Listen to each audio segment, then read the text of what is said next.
निकाले क्या है?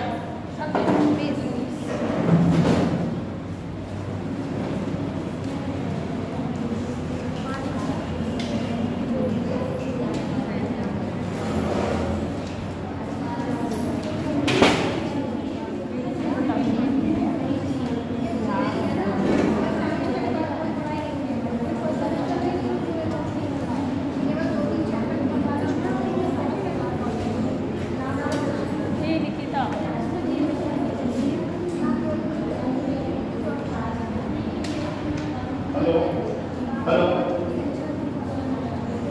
हेलो आवाज आ रही है?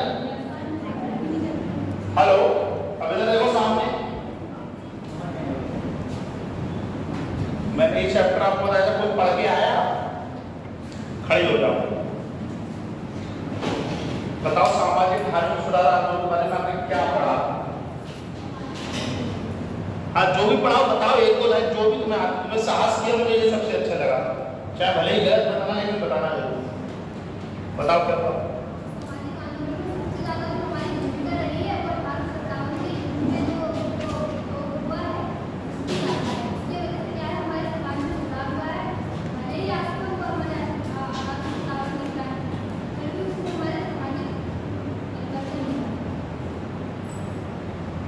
ये टॉपिक था ही नहीं, तुम पढ़ के आए तो बैठ जाओ। ठीक ठीक कोई बात नहीं। और कोई बताओ, एक तो लाइन बताओ, गलत नहीं बताओ, बताओ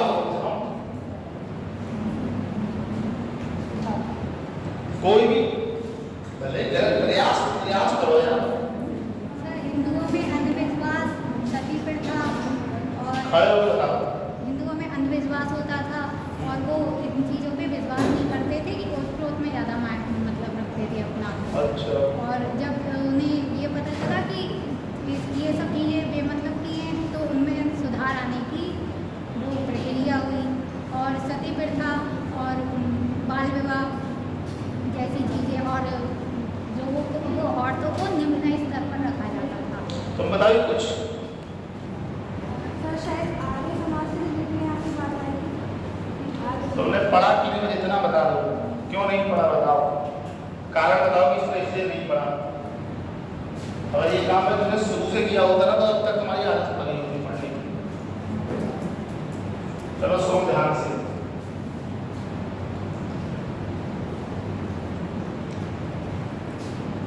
आपको पहले मुझे सामाजिक धार्मिक सुधार आंदोलन, सामाजिक मतलब समाज में सुधार, धार्मिक मतलब धर्म में सुधार, और सुधार मतलब इन दोनों पक्षों में सुधार। किस प्रकार के सुधार थे, इस चीज की हम सब चर्चा करेंगे, ठीक है? किन किन लोगों ने किए थे।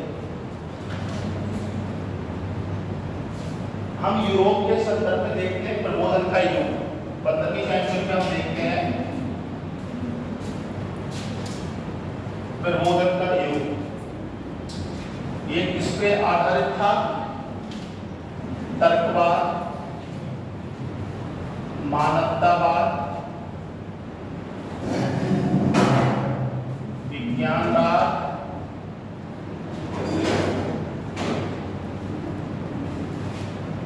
नए नए आविष्कार और खोजों पर।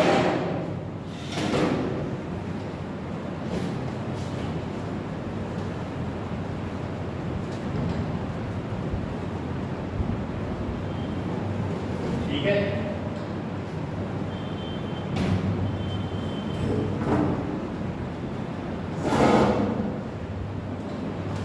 तर्कवाद का मतलब होता है कि कोई चीज सत्यता पे आधारित है कि नहीं, ठीक है? उसमें सत्य की कसौटी पे रख के देखते हैं। जैसे क्या हुआ कि कोई भी जो ज्ञान होता है ना, वो एक निश्चित समय में सही होता है, उसके बाद वो ज्ञान जब हम और चीजों को पढ़ते हैं और चीजों की खोज करते हैं, नए नए आविष्कार करते हैं, अन्वेषण करते हैं, तो हमारा ज्ञान और बढ़ता जाता है। जैसे हम देखते हैं वैदिक काल में क्या था कि हम पहले धर्म की जो परंपरा थी उसका निर्वहन करते थे, उनको मानते थे कि यही धर्म है और यही जो विशेषता इसमें बताई गई है, उन्हीं के आधार पर मानव को अपना जीवन व्यतीत करना चाहिए। उसके बाद क्या है, जब उसमें रूढ़ियाँ आ रही तो बौद्ध धर्म, जैन धर्म आए, उनने वैदिक धर्म को कटाक्ष करना शुरू किया कि यज्ञ करने से और कर्मकांड करने से ईश्वर की प्राप्ति होती है, ठीक है, वो आत्मा की सत्ता को मानते थे। तो जब बौद्ध धर्म आया, जैन धर्म आया, इन्हें बताया कि यज्ञ को कर्मकांड से कुछ नहीं होता, कर्मकांड का सिद्धांत सबसे महत्वपूर्ण है, आत्मा की सत्ता नहीं है, ठीक है। उनने वैदिक धर्म के मुकाबले या विकल्प में जिस धर्म को प्रस्तुत किया वो आम आदमी को और सरल, सहज और संवाद की शैली में आसान लगा, ठीक है। तो जिस समय जैसे जो आज ज्ञान है, आज से 40 साल बाद ज्ञान और अन्वेषण होंगे और खोज होंगी, तो आज का ज्ञान 40 साल के मुकाबले थोड़ा कम रहेगा, पीछा रहेगा, क्योंकि हम लोग और थोड़े प्रगतिशील हो जाएंगे, इंटेलेक्चुअल हो जाएंगे, प्रोग्रेसिव विषय बोलते हैं। तो यूरोप में जब ये सब तर्कवाद का योग, मानवतावाद का योग का मतलब, मानवतावाद का मतलब होता है कि मानव से जुड़ी समस्याओं का समाधान करना और मानव को केंद्र बिंदु मानकर सारे कार्य करना, ठीक है। तीसरा है विज्ञानवाद, साइंस एंड टेक्नोलॉजी का युग आया, लौह आधारित यंत्र आए, मैकेनिज्म आया, बड़ी बड़ी फैक्ट्रियां लगी, उद्योग धंधों का विकास हुआ, ठीक है। तो आदमी के काम को मशीनों ने करना शुरू किया, उत्पादन प्रक्रिया में ज्यादा हुई, अत्यधिक उत्पादन हुआ। फिर आया विज्ञान और साइंस टेक्नोलॉजी, लोगों ने एक स्थान से दूसरे स्थान जाना शुरू किया। मैंने आपको बताया पुर्तगाली आया तो वो दिशा सूचक यंत्र लेके आए थे, कुतुबनुमा लेके आए थे, तो वो जहाजों को उस ओर ले जाते थे जिस ओर हवाओं की गति रहती थी। तो क्या हुआ था कि जब भारत में अंग्रेज आए तो इन्होंने देखा कि जो भारत के लोग हैं वो निरंकुश हैं, उनमें कोई इनोवेशन नहीं है, उनमें वो परंपरागत समाज है, एक बंद समाज है, एक रुका हुआ ठहरा हुआ समाज है। इन्होंने क्या किया कि चूंकि भारत में तो राजनीतिक सत्ता स्थापित करनी थी और अत्यधिक क्षेत्र में अधिक से अधिक नियंत्रण करना था और व्यापार करना था ताकि भारत को प्रवेश बनाया जा सके और इंग्लैंड को अधिक से अधिक लाभ पहुंचाया जा सके। तो इन्होंने क्या किया कि भारतीय समाज को गूढ़ समाज पाया, रूढ़िवादी समाज पाया कि ये लोग जिन विचारों को चलना है उन्हीं विचारों को मानते हैं, नए विचारों को अपनाने के लिए ये लोग बिल्कुल भी तैयार नहीं है, ठीक है। क्योंकि भारतीय लोगों का ये विश्वास था कि हम जो संस्कृति जी हैं वही संस्कृति सर्वश्रेष्ठ है, हम पाश्चात्य संस्कृति को नहीं अपनाएंगे। लेकिन जब आप स्वयं दयानंद के बारे में पढ़ेंगे तो वो कहते हैं कि भारत की संस्कृति सबसे सर्वश्रेष्ठ संस्कृति है और वही नारायण वेदों की ओर लौट चलो, वैदिक संस्कृति को वो सर्वश्रेष्ठ मानते हैं। राजा राममोहन राय हैं सभी प्रकार के विरोधी हैं, लेकिन वो पाश्चात्य संस्कृति, पाश्चात्य विज्ञान, पाश्चात्य लिटरेचर जिनमें नवोन्मेष है, नवप्रवर्तनकारी है, बौद्धिकता है, तर्कवाद है, मानवतावाद दृष्टिकोण है। और चूंकि ये समाज था उसमें रूढ़िवादी समाज था, विधवा विवाह, सती प्रथा, कन्या का वध कर देना, रुका हुआ समाज, एक तरीके से ठहरा हुआ समाज था। तो ऐसे कई कारण हैं। चूंकि 1813 का अधिनियम आप पढ़ोगे तो उसमें क्या होता है कि ईसाई मुस्लिमों को भारत में धर्म प्रचार की अनुमति दी थी। तो वो लोग क्या करते थे कि अपना धर्म को सर्वश्रेष्ठ बताते थे, भारतीय धर्म को खराब कर बताते थे कि भारत में धर्म है, इस्लामिक धर्म, आप जाने के लोग ये धर्म है जो निकृष्ट धर्म है, अपने धर्म को सर्वश्रेष्ठ बताना। तो हिंदू समाज के ही जो भारतीय समाज के जो कुछ लोग थे उन्होंने कहा नहीं हमारा धर्म श्रेष्ठ है लेकिन हमें उनमें कुछ सुधार करना चाहिए, ठीक है। जैसे आप बहुत बढ़िया है लेकिन आप जुआ खेलते हैं या शराब पीते हैं तो आपसे लोग कहेंगे बाकी तो सब ठीक है लेकिन जो जुआ की आदत है, शराब पीने की आदत है, इसको आप कंट्रोल करो। तो भारतीय धर्म में जो कुरीतियाँ थी, जो रूढ़िवादी समाज था, जो पुरानी परंपराओं को अपनाते आ रहा था, सती प्रथा है, पति के साथ पत्नी की जब मृत्यु हुई तो पत्नी को उसी पर चिता में ले जाना था, कन्या का वध करना है, विधवा विवाह है, ऐसी बहुत सारी रूढ़ियाँ थी जिनको समाज में प्रचलित थी और उनका निराकरण करने के लिए कोई नहीं था। आप बताइए आज के जमाने में आपका हस्बैंड खत्म हो जाए तो आप चिता में लेटोगे जाके?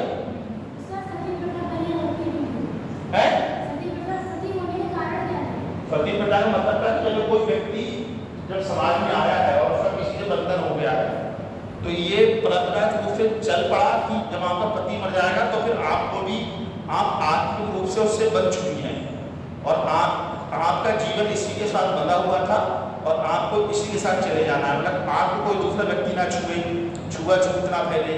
एक परंपरा थी कि पति जब तक है तब तक आपका अस्तित्व है। स्त्रियों को नीचे दर्जे का, दोयम दर्जे का नागरिक माना गया कि आपका कोई अस्तित्व नहीं है, अब आपको भी अपने पति के साथ चलना है, पति खत्म हो गया तो आप भी खत्म हो गया, आपका कोई व्यक्तिगत रूप से कोई अस्तित्व थोड़ी है। व्यक्तिवाद तो 18वीं सेंचुरी में आया। आज के टाइम में कहा समझाया पति बजाय चिता पे लेट कोई लेट जाएगा, हल्का सी केतली छू जाती है तो आदमी कोलगेट लगाता है बहुत देर हाथ में, लेटने का नंबर चिता पे आ गया वो लेटेगा जाके। वो तो सब कहने वाले हैं कि मेरा पति परमेश्वर है, ये तो सब थोड़ी अच्छी बात है, कहने में थोड़ा बढ़िया लगता है, लेकिन चिता में लेटने का नंबर आएगा तो एक पे लेटेगी। तुम मेरे से सही बता रहा हूँ भाई, परंपरा गलत है कि नहीं? पति मर गया तो मरना है, तो हम काहे मरे? छोटी एज में लड़कियों की शादी कर दी जाती थी। हेलो, अब आइए बात। छोटी एज में लड़कियों की शादी बाल विवाह कर दी जाती थी। अब तो बताओ, जिस लड़की की शादी 12 साल में कर दी जाए और जिस लड़की की शादी 25 साल में की जाए तो उसमें अंतर आएगा नहीं आएगा? भाई पुरुष और औरत दोनों जैविक प्रक्रिया से पैदा होते हैं, और तुमको जो चीज तुम्हारी पढ़ने लिखने की उम्र है, चीजों को सीखने की उम्र है, 12 साल में तुम्हारी शादी कर दी जाए तो तुम तो गृहस्थी संभाल लेगी। तुम कहाँ पढ़ी जब तुम शिक्षित नहीं बनोगे तो अपना अच्छा बुरा कैसे जानोगे? जैसे तुम में कुछ लड़कियां हैं जो अभी सिविल सर्विस की तैयारी करने आई हैं, मुख्यमंत्री पद तक पहुंचने शिक्षित होने आई हैं, तुम्हें अपना भले बुरे का ज्ञान हो जाएगा कि ये चीज गलत है, ये चीज सही है। जब तुम नहीं पढ़ पाई, तुमने देखा कि एक लड़की जो पढ़ के प्राइमरी स्कूल की टीचर होगी, मैं प्राइवेट मैं भी उतनी मेहनत कर रही हूँ, वो भी मेहनत कर रही है, उसको 60,000 रुपये मिल रहा है, मुझको 10,000 रुपये मिल रहा है, तो क्या सोचोगी कि मैं भी काश पढ़ी लिखी होती और मैं नहीं पढ़ पाई तो मैं अपने बच्चों और लड़कियों को पढ़ाऊंगी। ये विचार तुम्हारे दिमाग में आ जाएगा तुरंत, तो क्या करोगे? उसमें सुधार करोगी कि हमारी पीढ़ी तो जो हुआ हमारे साथ, किसी परिस्थिति का सब पढ़ नहीं पाए, हमारे पिताजी नहीं पढ़ा पाए या किसी कारण नहीं पढ़ पाए, लेकिन आपका प्रयास ये क्या है कि मैं अपने बच्चे को भी लड़कियों को पढ़ाऊंगी। आज जो भी व्यक्ति थोड़ा सा पढ़ा लिखा है वो क्या कर रहा है? अपने बच्चों को पढ़ाने की सहज में लेके आ रहा है, क्योंकि वो नहीं चाहता कि वो किसी की मजदूरी करे, भाड़े पे जाए। उसको सरकारी नौकरी 4-5 घंटे काम किया, सरकारी नौकरी प्राइवेट नौकरी में क्या अंतर है? एक तो सैलरी का अंतर है, छोटे लेवल की, बड़े लेवल पे तो जो बड़े बड़े इंजीनियर है, डॉक्टर है, वो बहुत ही पैसे कमा रहे हैं, लेकिन क्या है कि आपको सामाजिक सुरक्षा प्रदान हो जाती है सरकारी नौकरी प्राप्त करने के बाद। ठीक है, तो ये आप सुधार करोगे अपने अंदर कि मैं नहीं पढ़ पाई लेकिन मेरे बच्चे पढ़े। या तुम जानोगी जब तुम्हें सती प्रथा उसमें लड़कियों को जलाए, तुम नहीं जलोगे, तुम अपने विवेक और तर्क का प्रयोग करोगी। अरे भाई ठीक है, परंपरा की शादी थी, कर रही थी, खत्म हो गए, लेकिन मैं थोड़ी मरूंगी, कोई नहीं मरेगा। परंपरागत चीजों को, जैसे अभी आप देखो, जैसे मैं अपनी बात करूँ, मैं मंदिर जाता हूँ, प्रसाद नहीं चढ़ाता, मैं व्यक्तिगत बात बता रहा हूँ। बहुत सारे लोग मंदिर जाते हैं, प्रसाद चढ़ाते हैं। मैं ये मानता हूँ कि अगर ईश्वर ने मेरा जन्म किया है तो मुझे कर्म के आधार पर गौरव है। मैं किसी को परेशान ना करूँ, किसी की छीना झपटी ईर्ष्या न करूँ, किसी को सताऊँ ना, किसी को दुख ना दूँ। जाता हूँ मंदिर में नमस्ते करके चला आता हूँ, पैर छूते रहते जो भी, लेकिन प्रसाद में चढ़ाता हूँ। मैंने पूरे सावन में पूजा की, कोई भी बेल पत्ती शंकर जी को, शिव जी को, कोई मिठाई लोटा जल नहीं चढ़ाता। और मुझे लगता है कि जो लोटा जल चढ़ाते हैं उनसे ज़्यादा शिव जी को मानता हूँ। मेरी अंतरात्मा कहती है कि मैंने किसी को परेशान किया है, किसी को ठगा है, तो ईश्वर होगा तो कर्म के आधार पर उसे दर्द दे देगा, मुझे दर्द दे देगा। तो बहुत पूजा करें, दिल में लोटा जलाने 16 नहीं लगते, सोमवार में रख लो, कर्म ठीक नहीं है तो कुछ नहीं होगा। तो उस तत्कालीन समय में जो भी लोग थे जिन्होंने पाश्चात्य संस्कृति में गए, उनको लगा कि ये चीज़ें ठीक हैं, ये चीज़ें गलत हैं, तो हम जो समाज में गलत चीज़ें उनको ठीक कर सकते हैं। और ये कब आया? जब उनके अंदर तत्ववाद की सोच आई, मानवतावाद दृष्टिकोण आया, विज्ञानवाद का युग आया, नए आविष्कार की खोज हुई, व्यक्ति एक स्थान से दूसरे स्थान पर गया। फिर वास्तव जब यूरोप के लिए तुर्कों ने रास्ते बंद कर दिए भारत के साथ व्यापार, तुमने क्या किया? अफ्रीका होते हुए समुद्र जलपोतों के साथ नए आविष्कार की, नए जैसे खोज की। वास्को डी गामा आया और कोलंबस आया, एक ने अमेरिका की खोज की, फिर भारत की खोज की, फिर न्यूजीलैंड की खोज की, किसी ने ऑस्ट्रेलिया की खोज की। तो जैसे अब तुम हो गांव से यहाँ आई हो, 25 किलोमीटर चल के आई हो ना, तुम्हें कई लोग मिले होंगे, कई लोगों से तुमने बातें की होंगी। जब तर्क का पड़ता है, जब तुम 2 लोगों से बात करो, जब तुमने इनसे बात की तो उनके लगा कि ये ठीक हो सकता है, दूसरी बार इनसे ज़्यादा चीज़ जानती हो, तो आपस में संवाद के माध्यम से जब उनको लगा कि नहीं समाज में ये चीज़ें गलत है और ये चीज़ें सही हैं, तो जो गलत है उनके कानून में सुधार लेके आओ।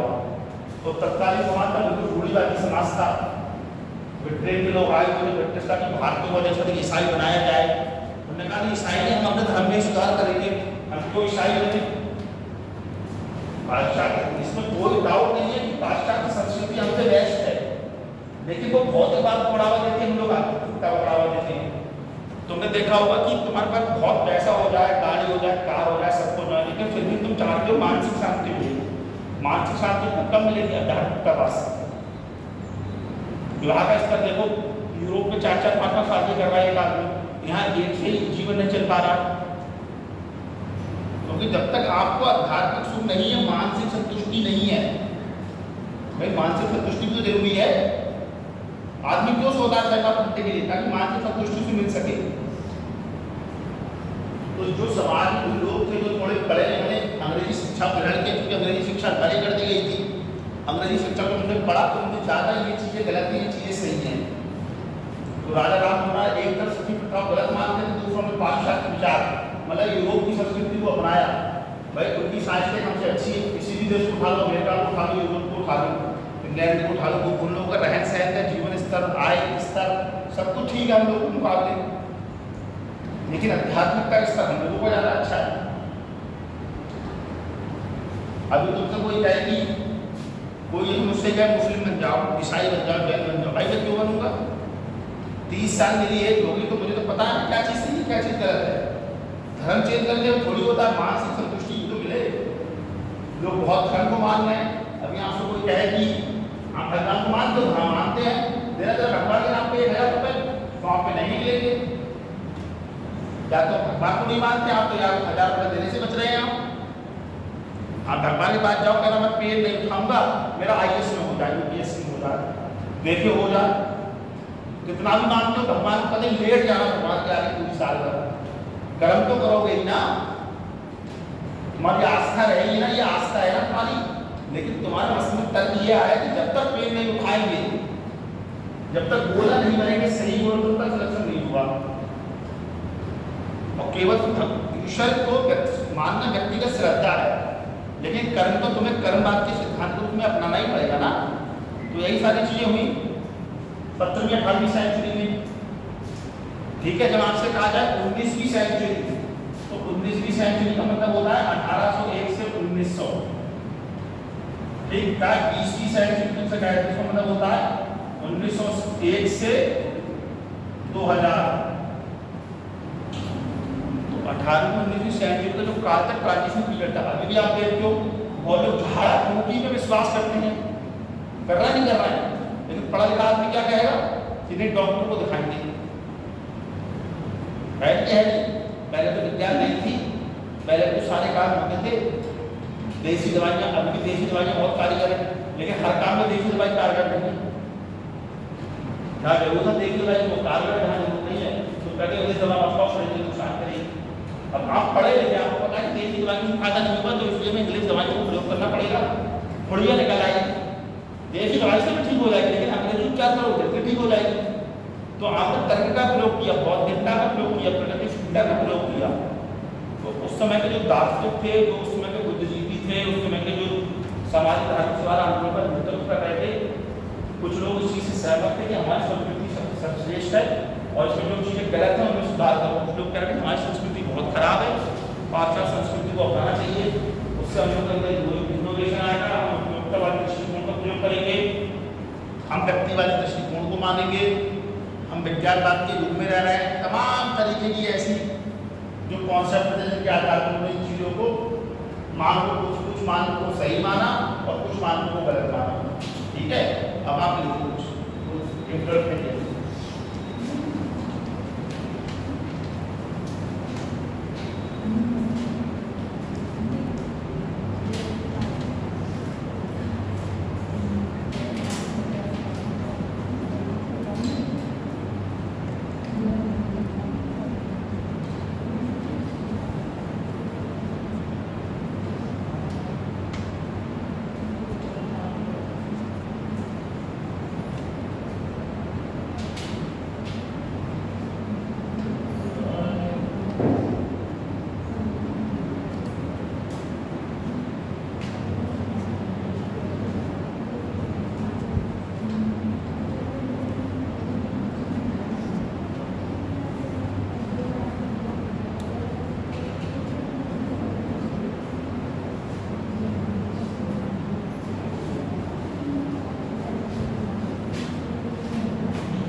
अरे हाँ इसी में आएंगे, क्यों परेशान, सब तुम्हें बताएंगे। तुम देखो 19वीं सेंचुरी में, 19वीं शताब्दी में, 19वीं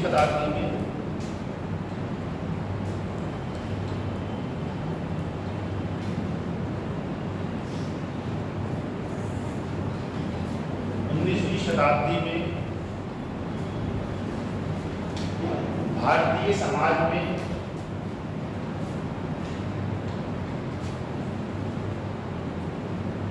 सामाजिक, धार्मिक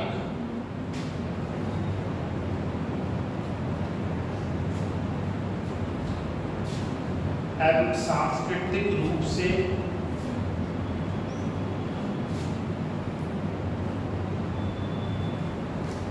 बदलाव का युग आया, बदलाव का युग आया।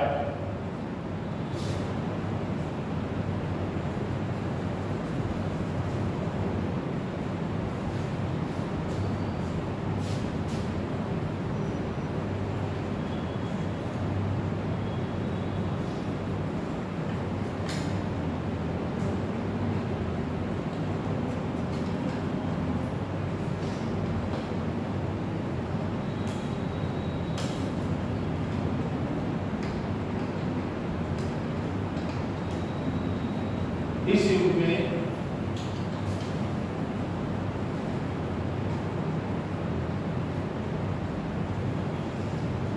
तार्किकता, सत्यता,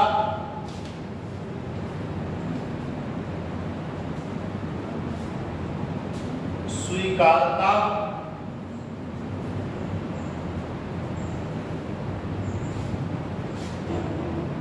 मानवतावाद,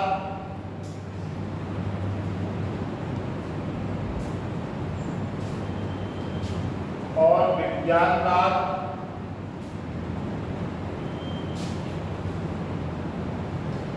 जैसे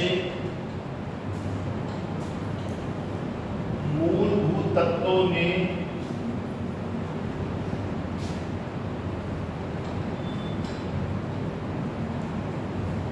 समाज में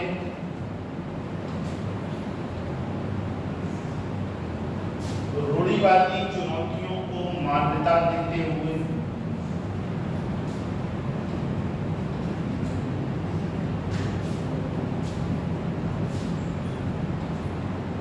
भारतीय समाज को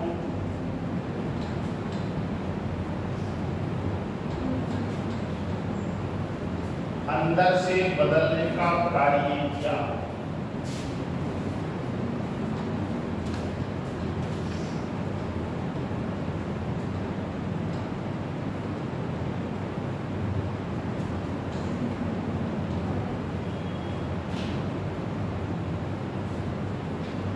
यह बदलाव में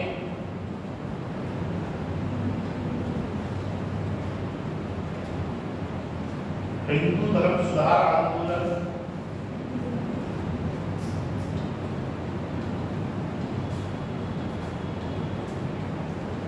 मुस्लिम हिंदू धर्म सुधार आंदोलन, मुस्लिम धर्म सुधार आंदोलन और पारसी धर्म सुधार आंदोलन के रूपों में देखने को मिला।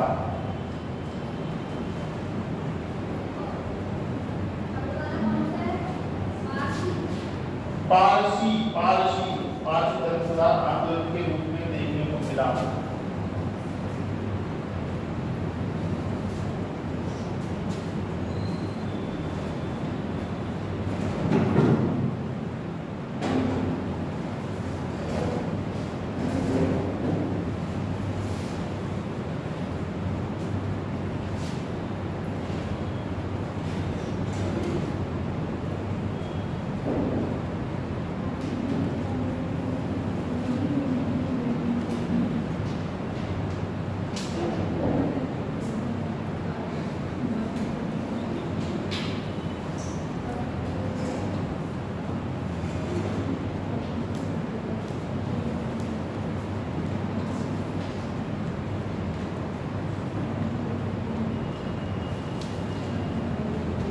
सामाजिक धार्मिक सुधार आंदोलनों के कारण, सामाजिक धार्मिक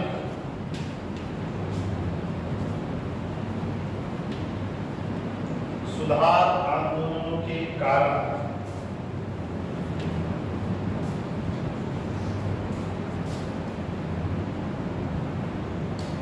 पहले को मुगल सत्ता का पतन,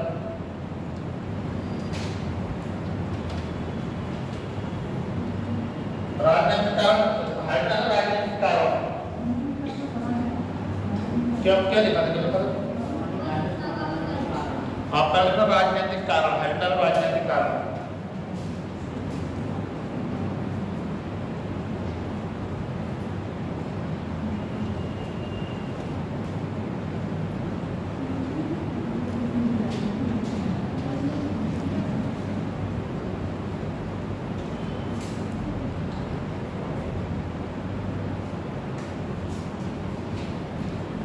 देखो ये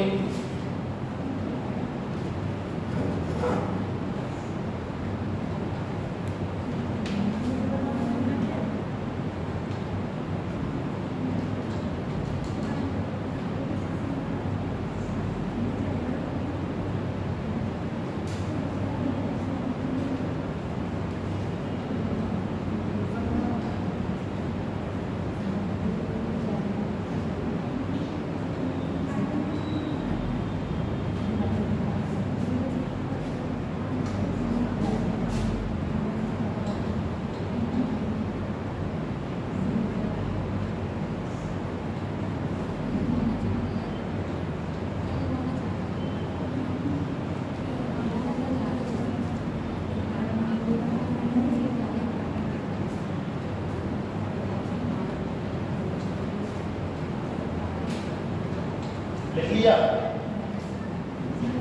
देखो मुगल सत्ता का पतन, नंबर 2 अंग्रेजी शासन कायम, नंबर 3 आर्थिक और धार्मिक शोषक नीतियां।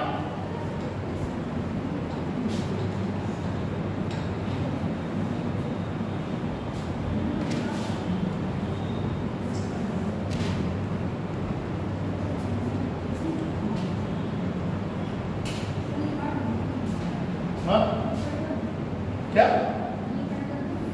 क्यों करोगे? मुगल सत्ता को पतन लिखो। ये क्या था?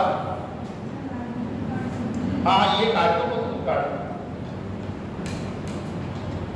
लिख लिया। अब समझो इसमें था मुगल सत्ता का पतन, क्योंकि मुगल समाज था वो एक बंद समाज था, वो खुद कुरान पे आधारित, वो खुद परंपरा के विरोधी है, रूढ़िवाद। मुस्लिम समाज खुद रूढ़िवादी है, वो कुरान और हदीस की जो व्याख्याएं दी गई मुस्लिम समाज के लिए, वो उन्हीं पे, उनकी जो व्याख्याएं हैं उन्हीं पे कहता है कि आप इसी पे जीवन आधारित करो। जो कुरान में शिक्षाएं दी हुई हैं, जो हदीस में शिक्षाएं दी हुई हैं, वो पाश्चात्य संस्कृति को उतना नहीं मानता है। लेकिन वैश्वीकरण आया तो आप देखो आज अफगानिस्तान में मुस्लिम लड़कियों के कहीं जाने पर रोक है, वो बुर्का पहन के निकलती, सब काम करती हैं, ठीक। लेकिन आप भारत में देखो, यूरोप में देखो, मुस्लिम लड़के जीन्स पहन रही है, टी शर्ट पहन रही हैं, संगीत भी गा रही है और मूवी भी देखने जा रही है, कार भी चला रही है। दूर को जा रही है, इसी को देख लो, क्या नाम है इसका, सभी मंदिशा, देखो सामान ड्रेस में आई है, सभी नूर का इसलिए याद है क्योंकि वो मुंह पे आ जाता है, सभी नूर का नाम एकदम। अब इसको भी साथ साथ पढ़ा, इसका नाम हंसा देवी का नाम याद रहता है, इसका नाम याद रहता है। तो ये क्या कि हमारे समाज ने कहा कि भाई हम क्यों परंपराओं को अपनाएं, जो चीज़ ज़्यादा ठीक है, जो चीज़ हमारे जीवन के लिए ज़्यादा सुलभ है, हम उसको अपनाएंगे ना। तो मुगल जो सत्ता था वो धार्मिक ढांचे पे आधारित थी। दूसरा था अंग्रेजी शासन कायम हुआ, तो अंग्रेज लोग आए हुए अपनी जो नीतियाँ की, सांस्कृतिक नीतियाँ, धार्मिक नीतियाँ, भारतीय समाज पर थोपने का कार्य किया। उन्होंने बताया कि भारतीय संस्कृति है वो अंग्रेजी संस्कृति के मुकाबले या यूरोपीय संस्कृति के मुकाबले काफ़ी भिन्न है, ठीक, प्रगतिशील नहीं है, वो एक बंद समाज है, वो रूढ़िवाद पे आधारित है। तमाम तरह के तर्क उन्होंने लोगों के सामने रखे, ठीक। अब वो सामाजिक कारण,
पर्दा प्रथा, छठा है नरबली प्रथा, सातवां है दास प्रथा, आठवां है स्त्रियों की दशा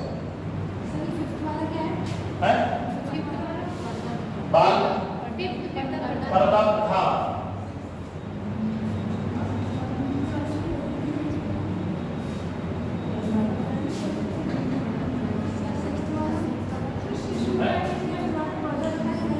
नरबली प्रथा बलि दादी, बालक की बलि, मुर्गे की बलि दे दी, सुअर की बलि दे दी, दुनिया हम पर किसी की बलि कभी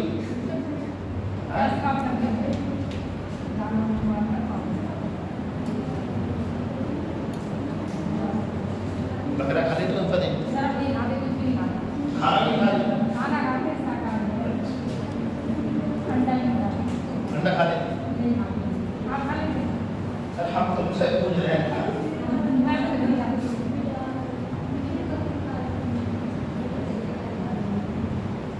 खाली तुम मानसी कुछ भी नहीं खाती अंडा अंडा नहीं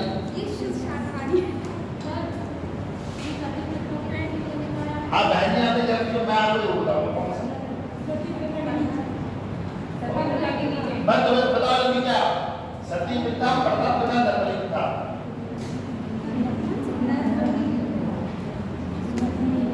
अभी देख रहा हूँ कितने लिखे ये पॉइंट, अभी आगे देखूंगा तुम्हारे आप पॉइंट।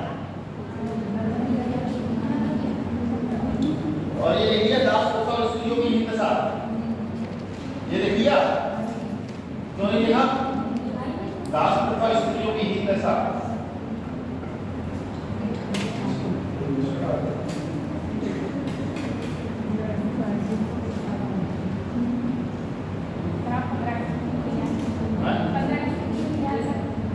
बंदा को क्यों नहीं आया, कोई काम था यार उसमें अटक गए थे।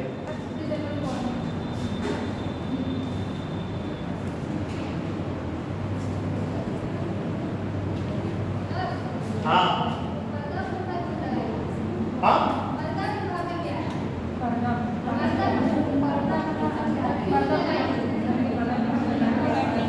अब ये तुम सोचो कि तुम्हें पर्दा नहीं दुपट्टा डाल के आई हो, और सोचो ना एक बार, क्योंकि दिमाग में जोश होना भारतीय संस्कृति का अंग है, पुरुष को देखेगा कि दुपट्टे डाले हुए ऐसे। पर्दा प्रथा की जैसे पर्दा प्रथा की दो तीन चीजें हैं, एक तो ये हमारी संस्कृति का अंग है, ठीक, दूसरा ये कि ये अरब देशों से आई मुस्लिम समाज में, ताकि जो अरब देश में धूल उड़ती थी, अरब चूंकि अरब वहाँ पर बहुत बड़ा रेगिस्तान है, धूल उड़ती थी तो वो धूल आंखों में ना घुसे। तीसरा होता है सम्मान की दृष्टि से किसी चीज को देखना, जैसे आपने कहा कि गांव और इस तरह आप देखते होंगे जो छोटी बहू होती है वो अपने ससुर से, अपने जेठ लोग होते हैं उनसे मुंह ढाकती है सम्मान के तौर पे, संस्कृति का हिस्सा है। नहीं तो वो तुम समझो, मैं क्या कर सकता हूँ यार, वो मैं कोई स्टेट होल्डर थोड़ी हूँ, मैं इसका रिप्लाई दूंगा, ये तो तुम्हें सोचना है ना। जैसे ये है, इसकी शादी हो गई है तो हो सकता है ये मतलब मुंह ढाकती हो सकता है ना ढाकती हो, तो इसकी व्यक्तिगत रुचि है ना, हो सकता है कि इसका जो हस्बैंड हो अकेले ही व्यक्ति हो जो ससुर को ढाकती हो, और लोग अब ये सब नहीं प्रथा मानना है। जयमाला में आप पूरा फोटो दिखा रहे हो तो भाई तो सुधार हो रहा है इसमें,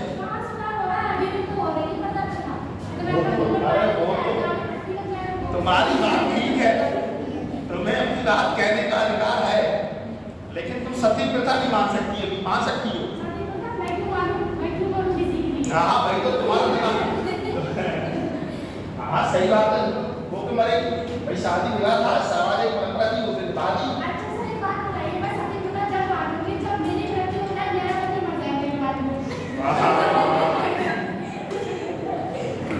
हाँ पति भी तो सती होना चाहिए, बहुत बिल्कुल सही कह रही हो, पति भी सती होना चाहिए। चलो काम की बात देखो, वो तो था ना कन्या होता था, कन्या को थोड़ा सा सामाजिक अवसाद माना जाता था, पैदा होना वो पैदा होती है। अभी भी सामाजिक अवसाद भी मानते हैं, 2 लड़कियां हो जाए 3 लड़कियां हो जाए तो कहते हैं बालक पैदा नहीं हो रहा, मंत्र करते कुछ तरीका से ठीक बाल विवाह का विरोध किया लोगों ने कि बच्चों को पढ़ना लिखना चाहिए, उनको उनका शरीर का विकास होना चाहिए। इसी प्रकार विधवा विवाह, किसी स्त्री का पति अगर मर गया तो उसको आप सती को बना रहे हो, दूसरा विवाह कराओ, उनको अपना जीवन जीने का अधिकार है। आज लोकतंत्र में स्वतंत्रता, समानता, व्यक्तिगत बोलने की जो स्वतंत्रता है, राजनीतिक अधिकार क्यों है? क्योंकि हमारे देश में लोकतंत्र है। उनको लगा कि मानव के विकास के लिए, मानव के व्यक्तित्व के लिए ये सारी चीजें बहुत जरूरी हैं। ठीक है। चौथा है सती प्रथा। जैसे तुम्हें इस पर जो बोलना नहीं सुनी, अभी आगमन कर दिया तुमने काफी सुनी। पर्दा प्रथा है, कोई व्यक्ति अपने मन चाहे चीज चाह रहा है, व्यक्ति की वो कर रहे हैं, बलि दे रहे हैं। आपने सुना ना बच्चे की बलि दे दी बाबाली, या अखबारों में सुनते रहते हो इस तरीके से। फिर दास प्रथा, व्यक्ति को दास बनाना, जबरदस्ती काम करना, बेगारी करवाना, कोई पैसे ना देना, और फिर स्त्रियों की दफाती हुई थी। जब आप स्त्रियों के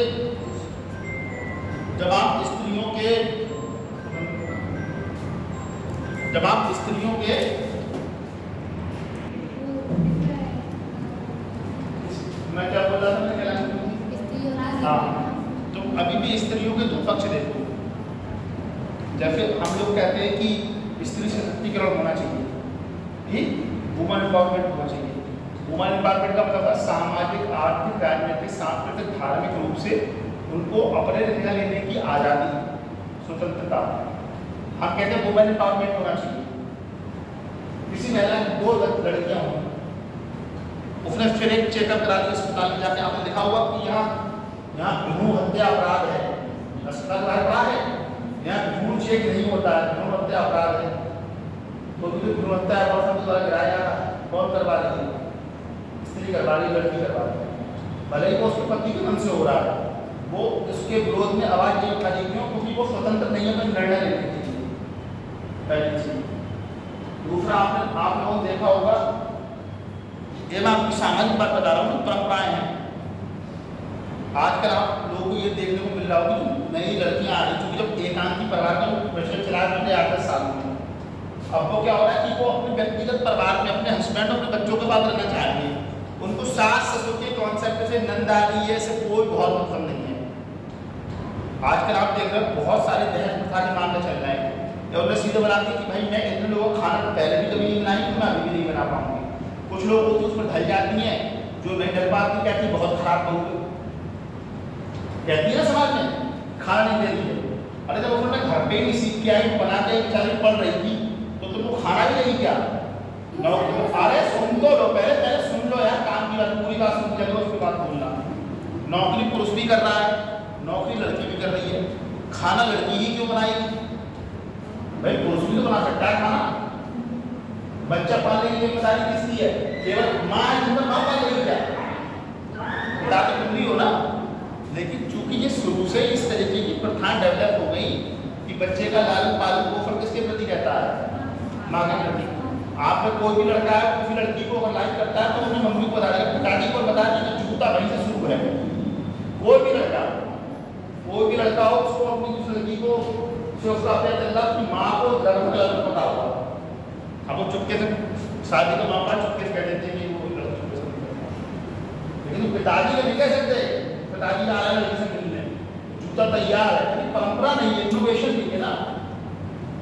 हमको अपनी बात कहने की मुखर आज़ादी नहीं है, क्योंकि परंपरा है इस तरह समाज घर में हमारे लोग एक दूसरे का सम्मान कर रहे हैं घर में।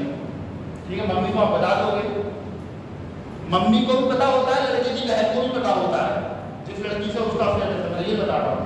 तो ये क्या है, आप अपनी जो बचा दे तुम मुक्ता के साथ, मुखरता के साथ भी रख पा रहे हो, और उसकी परंपरा आधुनिकता के बीच में आप खत्म हो जा रहे हो। आप कि सम्मान भी बचा रहे और अपनी बात कह भी दे। ठीक है, जैसे कोई लड़का है, किसी लड़की को भगा के उसकी शादी कर दी, तो एक तरफ तो जब लड़का 18 साल की, लड़का 21 साल का है, तो उसको अपनी व्यक्तिगत वर और वधू चुनने का अधिकार है। लेकिन चूंकि आपकी लड़की भाग गई, ये आपके सामाजिक सम्मान के साथ जुड़ा हुआ है। आपको पता चलिए, आपको पता है समाज में निकले कि कहने देखो इतनी बातें करता था, इनकी फलाने की लड़की भाग गई, लड़के के नहीं कहेंगे, क्योंकि जो स्त्री है वो व्यक्तिगत सम्मान से जुड़ा विषय है। जितनी भी गालियां हैं लड़कियों के नाम पे, महिलाओं के नाम पे, पुरुष के नाम पे एक भी गाली नहीं है। बताओ है कोई गाली? ढूंढ के बताओ कोई गाली है? तो हम परंपरागतता और आधुनिकता के बीच में फंसे हुए हैं। यूरोप में ये सब 200-250 साल पहले हो चुका है। मेरे बच्चे के बच्चे आगे बहुत ज्यादा ओपन होंगे, क्योंकि वो टेक्नोलॉजी के साथ अपने जीवन को आगे बढ़ा रहे होंगे। आप भी कहोगे, मैंने आपसे क्या बोला कि अगर आप किसी वजह से टीचर नहीं बन पाई तो आप कोशिश क्या करो कि मेरे बच्चे ज़्यादा पढ़ लिख जाएं, क्योंकि आप जानते हैं शिक्षा का समाज में क्या रोल है। और नेशनल मंडेला तो उन्होंने बोला था कि education is the most powerful weapon you can change the world. शिक्षा एक ऐसा हथियार है जिसको पूरी दुनिया में बदल सकते हो। अगर तुमने से इतनी लड़कियाँ तैयारी करने आई हैं यहाँ पर, तो विश्वास करो तुम गाँव की और लड़कियों से आगे हो आज के दिन। ये चीज तुम्हें 2-3 साल बाद पता चलेगा, 4 साल बाद पता चलेगा, क्योंकि तुमने तार्किकता के साथ, मानवतावादी दृष्टिकोण के साथ, बौद्धिकता के साथ, गतिशीलता के साथ कार्य किया। और सारी तुमने ऐसे केसेस सुने होंगे कि एक जाति के लड़के ने दूसरी जाति के लड़की की शादी कर दी, सुने होंगे। भाई जब इंजीनियर है तो बॉम्बे में, पूना में, दिल्ली में, बैंगलोर में, चेन्नई में, वहाँ ये सब नहीं चलता है। तुम्हारे 50 लाख पहले पैकेज हमारा भी पहले का मतलब है, तुम्हारी रश्मि कुमारी अनिल आगे कुछ लिखवाया ही, या प्रजापति, शुक्ला, मिश्रा, चौबे, दुबे, पांडे, उपाध्याय, ओझा, गंगारा, मौर्या, यादव, शुक्ला, पटेल, क्या है? तो चीजें जब तुम्हारा कोई ज्ञान होता है ना, वो एक समय में तो ठीक होता है, लेकिन जब जब आप आगे बढ़ते जाते हैं, आपके पास और संसाधन होते जाते हैं, आपको लगता है कि नहीं ये चीज में ये चीज ठीक है। सती प्रथा उस समय ठीक थी, लेकिन आज नहीं चलेगा कोई, ठीक है। आप ढेर सारे मामले सुनना, मेरठ का वो उसमें जो ड्रम में पाया गया राजा वाला मामला मेघालय में, कहीं ना कहीं उसको लगा ना कि यार पति से अच्छा बॉयफ्रेंड है, उसके मन में ये विचार था और ये विचार क्रांति के रूप में था। अगर उसके मन में विचार नहीं होता तो ना ड्रम वाली घटना घटती, ना मेघालय वाली घटना घटती, और बहुत सारी घटनाएं घटने को हम देख ही नहीं पा रहे हैं। हाँ एक लेडीज के आग लगा, हाँ, वो गाजियाबाद नोएडा की बात है ना। ऐसी घटना क्यों हो रही है? क्योंकि आपका मस्तिष्क पूरी तरीके से उस चीज को स्वीकार ही नहीं कर पा रहा है। और एक चीज आप और नोट करके देखना, जैसे ये तो वो तो खैर 1857 क्रांति, ये क्रांति, वो क्रांति है, आप खुद ही देख लो, कितने घर में अच्छा खाना बना हो और आपका खाने का मन नहीं तो अंदर ही अंदर आप उद्वेलित होते रहोगे, क्योंकि जो सामने भौतिक वस्तु है उससे आपके मस्तिष्क में सामंजस्यता, एडजस्टमेंट नहीं हो पा रहा, क्योंकि किसी चीज को आप तर्क के दृष्टिकोण पे, प्रगतिशीलवाद के दृष्टिकोण पे, मानवतावाद दृष्टिकोण पे, भाई ढेर सारी रील्स इंस्टाग्राम पे आ रही है, उनमें बहुत सारी हद तक सच्चाई। सिनेमा क्या है? सिनेमा जो आप मूवी देख रहे हैं वो समाज की सच्चाई बता रहे हैं, जो लोग कह नहीं पा रहे हैं समाज सिनेमा के माध्यम से चीजों को दिखाया जा रहा है। बहुत सारी क्या है, तो यार कुछ बोला कर, थोड़ा सीरियस बात करो। बागबान मूवी देखी? बागबान है, कितना बढ़िया मैसेज दिया बागबान। कल हो ना हो कितना बढ़िया मैसेज दिया। 3 इडियट्स कितना बढ़िया मैसेज दिया है। एक एस्पायरेंट वेब सीरीज है, यूपीएससी की तैयारी करने वाले पे आधारित है। इसे देखिए एस्पायरेंट वेब सीरीज। आप तो यूपीएससी की तैयारी आप कर ही है, आपको देखना चाहिए। 2.5 घंटे की वेब सीरीज है। तो समाज में जो बदलाव आता है ना, जैसे एक लड़के ने जब इंटरकास्ट में, आप कहते हैं जाति मुक्त समाज होना चाहिए, ठीक है, रूढ़ि मुक्त समाज होना चाहिए, तो तुम पहले अपनी नीची जाति की लड़की में शादी करो ना। मैं कहूँ कि जाति मुक्त समाज होना चाहिए, मैं ब्राह्मण की लड़की शादी कर रहा हूँ, कैसे क्यों करूँ? पहले मुझे नीची, तुम्हारी जाति तक खत्म होगी जब तुम अपनी नीची शादी में, अपनी शादी नीची जाति में और अपनी बहन की शादी नीची जाति में करोगे। भाई उनको भी तो स्वीकार करो। और इस देश में हर व्यक्ति को अपने से नीचे की जाति पता है, सबको। ब्राह्मण पता, ठाकुर के नीचे आता, ठाकुर से ओबीसी के नीचे आता, ओबीसी वाले एससी के नीचे आते हैं, एससी में एसटी के नीचे आते हैं। और फिर उनमें बहुत क्लासिफिकेशन है, ओबीसी में, जनरल में बहुत क्लासिफिकेशन है, भाई हम कह रहे हैं कि जाति मुक्त भारत होना चाहिए, तो ये एक सुधार चाह रहे हैं नाम इस तरीके का। आरक्षण इन लोगों को मिलना चाहिए, इन लोगों को नहीं मिलना चाहिए, हम सुधार ही तो चाह रहे हैं। कुछ सुधार राजनीतिक रूप से जुड़े हुए हैं, कुछ समाज सांस्कृतिक रूप से जुड़े हुए हैं, कुछ सुधार धार्मिक रूप से जुड़े हुए हैं, कुछ सुधार आर्थिक रूप से जुड़े हुए हैं। पहले जीएसटी नहीं था, जीएसटी है, 7-8 जीएसटी था, मोदी जी कह रहे हैं जीएसटी की दौर बने रहेगी। कहीं ना कहीं तो समाज को लगाना, कहीं ना कहीं जो देश चला रहा है उनको लगाना, तभी तो वो धार्मिक सुधार या आर्थिक सुधार, राजनीतिक सुधार आंदोलन की बात कर रहे हैं। पहले महिलाओं को वोट डालने का कोई अधिकार नहीं था, अब है।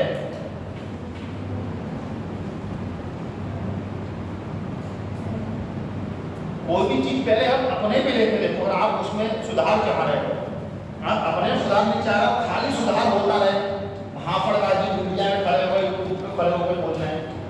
पहले तुम क्रांति करो ना। तो जितनी सारी चीजें शिशु बस, बाल विवाह, विधवा विवाह, सती प्रथा, पर्दा प्रथा, नरबली प्रथा, दास प्रथा, स्त्रियों की हीन दशा, ये उस समय का जो समाज जब पढ़ लिख गया तो इनको रूढ़ी मानता था। ये रूढ़िवाद चीजें, ऐसी चीजें नहीं होनी चाहिए समाज में।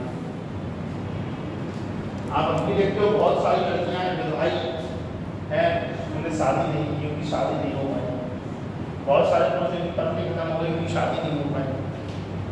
बहुत सारी लड़कियां दहेज नहीं दे पाई, पिता की तो जला कर मार दिया गया। बहुत सारे लोग हैं जिनके दहेज पिता का झूठा केस चल रहा है, आधा का आधा पूरा पड़ गया जेल में। देख रहे हो ना, अखबारों में देख रहे हैं, सुन रहे होगा, पास पड़े कोई घटना हो रही होगी। किसी ने देखा कि किसी की लड़की भागी तो उसकी पिता ने जहर खा के सुसाइड कर लिया। लड़की को ठीक लगा कि पिताजी परंपरागत थे, उस इनोवेशन, कुछ बदलाव को वो स्वीकार नहीं कर पाए।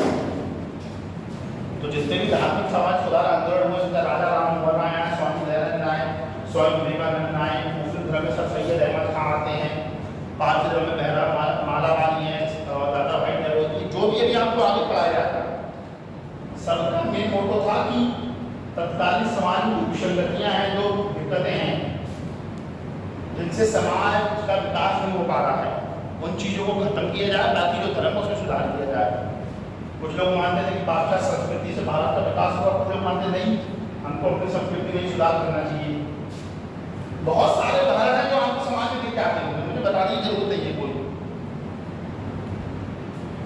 उस समय को घटना आई थी, आज भी पुरुषों के साथ दिक्कत है, आज भी स्त्रियों के साथ दिक्कत है। सती प्रथा तो नहीं है, लेकिन अगर तुम्हें दहेज ना देकर पेट्रोल से जला दिया तो वो सती प्रथा से कम है क्या? तुम्हें दहेज नहीं सीधे कहते कि नहीं रखूंगा मैं, भाई किसी और के बस जाएगी, जाकर रह लेगी, जीवन को बांट लेगी किसी के साथ, लेकिन तुम उसको जला के मार रहे हो। और फिर कितनी भी छोटी बात, बुलेट गाड़ी नहीं दी यार, तुम्हारी हैसियत नहीं बुलेट गाड़ी खरीदने की क्या? अभी हम बता रहे कार खरीदने की तुम्हारी औकात नहीं, ट्रेन चलते रही कहीं जाने के लिए, दुनिया भर के लिए ट्रेनें हैं। मार्केट में अगर ऑटो रिक्शा लगे हुए हैं, टोटो टमटम जितने हैं, जाओ ना 10 रुपये देंगे। लड़की भी अच्छी चाहिए, सुंदर चाहिए, लड़के की बहन के लिए ऐसी लड़की चाहिए ननद का सत्कार सम्मान कर सके, लड़के को असुंदर लड़की चाहिए कि समाज में जाकर लोग कहें बात क्या सुंदर लड़की है, सास ससुर को ऐसी की सेवा कर सके। लड़की को भी अगर बढ़िया कमाता हो, सुंदर हो, स्मार्ट हो, ताकि लड़की को पता चले इसका हस्बैंड बहुत सुंदर है, बहुत पैसे कमा रहा है, कार से चल रही है, स्टेटस मेंटेन कर। दोनों तरफ चुनौतियां हैं। आप एक तरफ नहीं कह सकते कि केवल लड़कियां गलत है या केवल लड़के गलत है। अगर घटनाएं घट रही है तो दोनों तरफ गलत है चीजें। अगर मेघालय में और मेरठ में श्रम कांड हो रहा है तो लड़कियों को भी मुरादाबाद राज्य में दिलाया गया है। एक तो घटना ही तो आप तड़प उठे कि महिलाएं पुरुषों को परेशान कर रही है। आप उन्हें 4-5 सालों से परेशान कर रहे हैं, 500 सालों से तो आप एक बार उस पर देख नहीं सकते। यही तो मान सकता है। अरे तो हम नहीं तो बता रहे हैं कि हम हमने तो कुछ गलत बोला। आप सही बता रहे हैं, लेकिन पूरा समाज एक ऐसा तो नहीं चाहता है कि हम नहीं, अपने आप नहीं समझ रहे। जैसे अभी आप ससुराल में जाएंगे, वहाँ खाना नहीं बनाएंगी, लेकिन आप उम्मीद करें कि जो आपकी भाभी है वो दिन भर भोजन पका के खिलाया। ये मैं व्यक्तिगत नहीं बोल रहा हूँ, ये सामाजिक बोल रहा हूँ। मैं ये किसको पहले बात सुनो, कोई मेरी बात सुनो ना, तुम अपनी जगह ठीक हो सकता है ये करें, हो सकता है ये करें। अखबार में अगर घटना घट रही है तो कहीं ना कहीं उस तरीके का उदाहरण पेश आ रहा है समाज में, तभी तो समाज में इस तरह की घटना घट रही है। तुम थोड़ी पढ़ लेती हो, तुम अपनी जगह ठीक हो गई। तो जो पढ़ लिखे तभी तो आंदोलन हुए, नहीं तो अब तक चिताओं में लेटती ही लड़कियां। कोई भी घटना घटती है तो उसका प्रभाव एक आदमी में नहीं पड़ता है, कभी उसका प्रभाव बहुत बड़े समाज में पड़ता है। सती प्रथा होती तो अकेले तुम नहीं जलती, सब जलती। सती प्रथा नहीं होती, तुम नहीं जलोगी तो कोई नहीं जलेगी। समझ रहे ना बात आप उसको अपने ऊपर व्यक्तिगत मत लो, क्योंकि मैं व्यक्तिगत नहीं बता रहा। अब दहेज के चक्कर में उसने लड़की को जलाया है, मैं तो कभी नहीं जलाऊंगा अपनी पत्नी को, और ना मैंने डिमांड की है। सामने मंदिर है, झूठ नहीं बोल रहा हूँ, किसी चीज की डिमांड नहीं की। लड़की मंदिर है, झूठ बोलता हूँ तो जीवन में कभी सबसे डाउन। मंदिर है शंकर जी, एक भी चीज की डिमांड नहीं है लड़की से, विश्वास करो। और ये बोला था खाना भी बहुत अच्छा था, जो तुम्हारे पिताजी खिला सकते वो खाना खिला देना, और मेरी शादी के लिए अपने पापा से कहना लोन ना ले। अब और क्या चाहिए लड़की को बताओ। स्पष्ट मना है, कोई अंगूठी, कोई चैन, रेस्टोरेंट, टीवी कुछ नहीं आएगा, पूरी तरीके से मना है हमको। जो 100, 150, 200 तुम लोग भी अगर पहुंच जाओ तो रोटी अगर टाइम मिल जाए तुम लोगों को, केवल खाना है वो भी सादा खाना। ये नहीं बोला कि दहेज नहीं देना तो बढ़िया पनीर लगवाना, रसगुल्ले लगवाना, जो आपकी हैसियत है वही करवा देंगे। मंदिर शांति से अलग और क्या बोलेगा। अब तुमको मैं दहेज दे रहा हूँ, रजीज भाई को नहीं लेना चाहिए, क्यों नहीं लेना चाहिए? एक व्यक्तिगत सोच है, हो सकता है तुम उस चीज को खत्म कर दो ना। वो कहता है कि फिर रजीज ने देखा ही ना हो, शादी में फिर जाए सीधे ठंडा पानी पीने को मिले। और रही दहेज की बात, तो लड़की को मना करना चाहिए कि अगर वो लड़का दहेज मांग रहा है तो मैं शादी नहीं करूँगी उससे। आप इतनी पढ़ी लिखी काबिल बनो ना कि हम फिर खुद से ही शादी करेंगे बढ़िया लड़का देख के। एक पक्ष के कई सकारात्मक बिंदु होते हैं और एक पक्ष के कई नकारात्मक बिंदु होते हैं।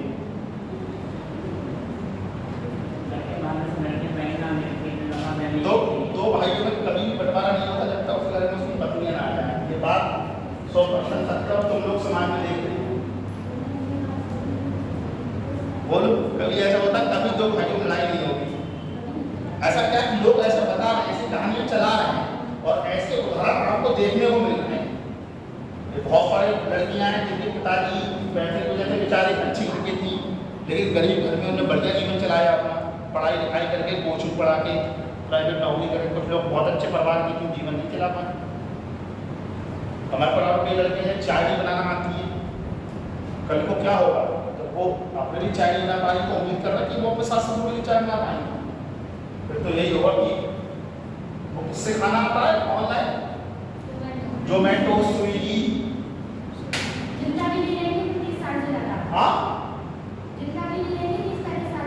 क्या कह रही जनता? अब वो तो भविष्य की घटना है ना, क्या पता कि कार एक्सीडेंट से इसकी मृत्यु लिखी हो।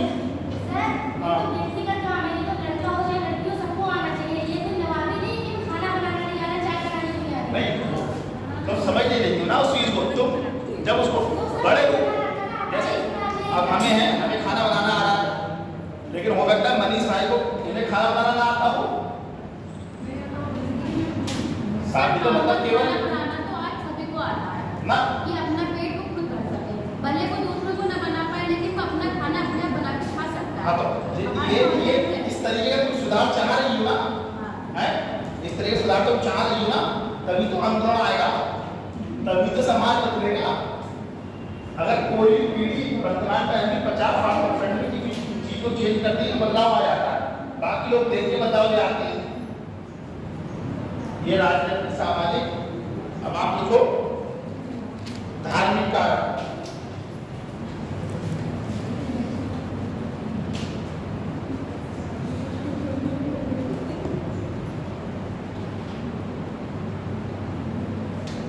धार्मिक कारक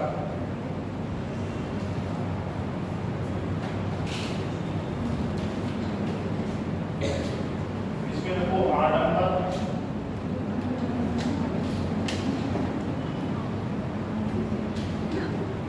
कर्मकांड,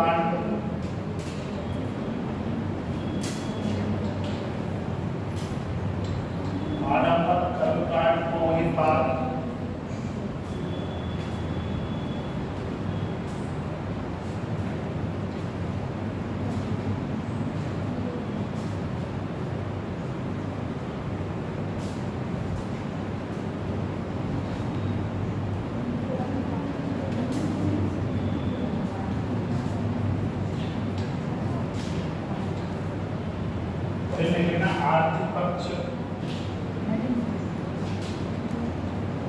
आर्थिक कारक है, आर्थिक कारक, हाँ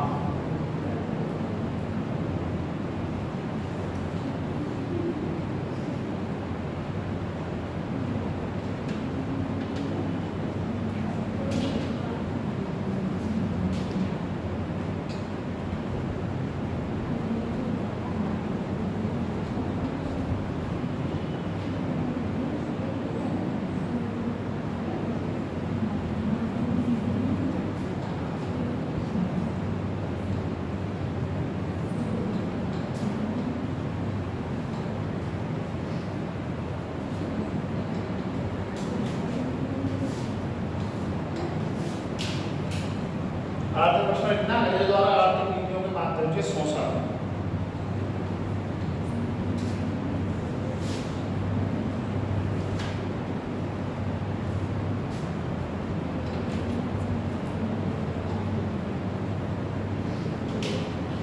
धार्मिक कर्म कुछ लिखा, अच्छा धार्मिक कर्म वाला जगह थोड़ा लिख देना कि ईसाई मुस्लिमों द्वारा धर्म प्रचार और धर्म बदलने को क्या कहते हैं? हाँ, ईसाई धर्म का प्रचार और धर्म परिवर्तन करा।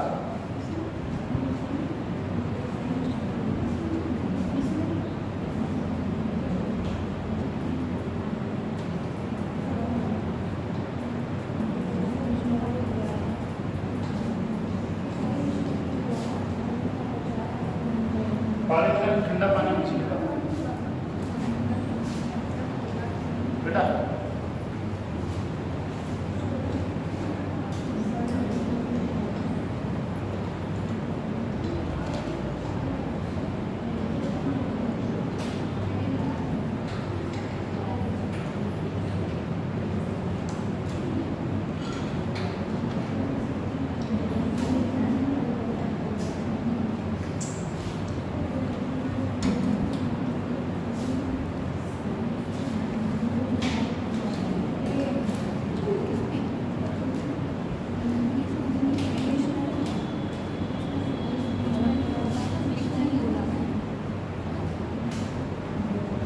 एक पॉइंट और लिखो, इसमें नहीं थोड़ा दो लाइन अलग लिखो।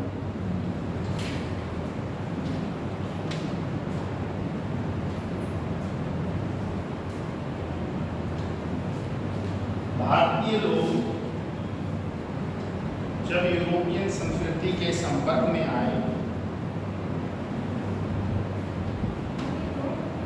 भारतीय लोग जब यूरोपीय संस्कृति के संपर्क में आए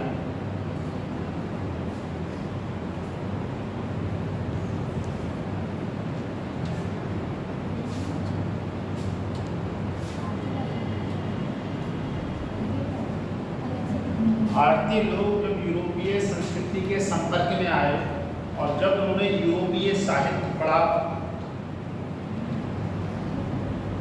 जब उन्होंने यूरोपीय साहित्य पढ़ा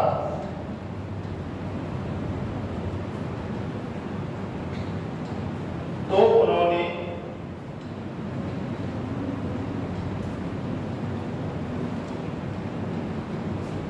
लोकतंत्र,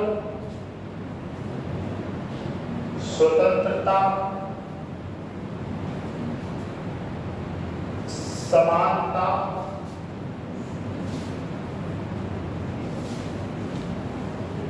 स्वशासन,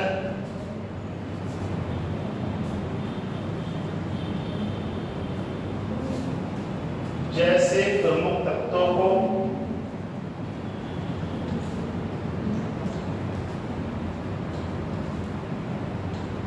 व्यक्तित्व विकास के लिए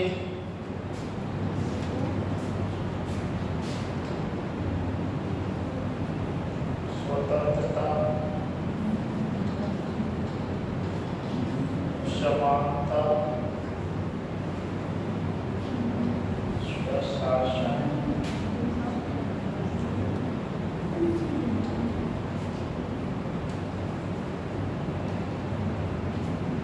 मैंने क्या बोला?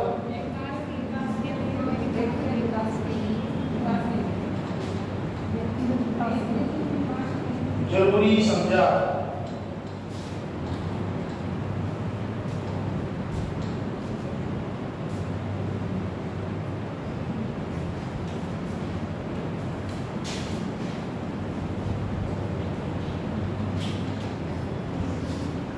ठीक है, काम पर चीजें और समझ में आ रही होगी कि सामाजिक धार्मिक जो सुधार आंदोलन हुए थे उनका कारण क्या था।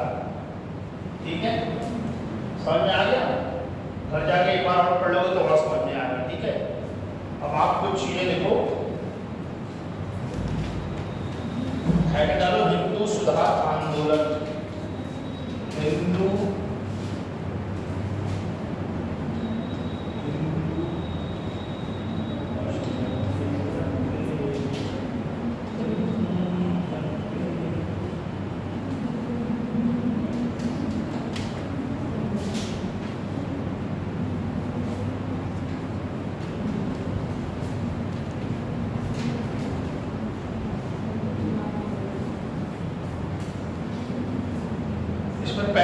राजा राम मोहन राय। मैं तो मेन में पॉइंट लिखवा दूंगा, ठीक, ज्यादा विस्तार में लिखने का कोई मतलब नहीं। जन्म का हुआ था कि माता पिता कौन थे, आधार कार्ड का जानते हैं वो क्या करना है, उन्होंने जो काम किया था उसको लाना।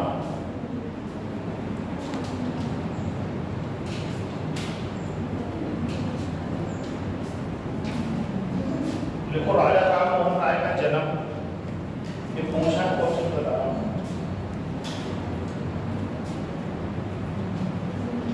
राजा राम मोहन राय का जन्म 22 मई 1772 को 22 मई 1772 को बंगाल में हुआ।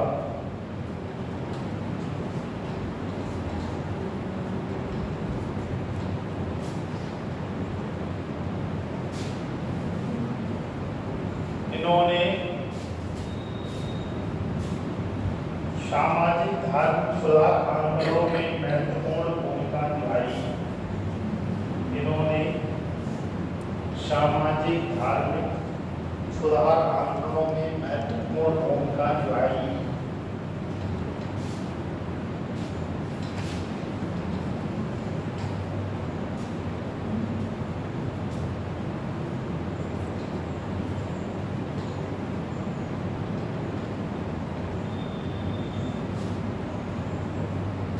काजल ठीक हो तुम?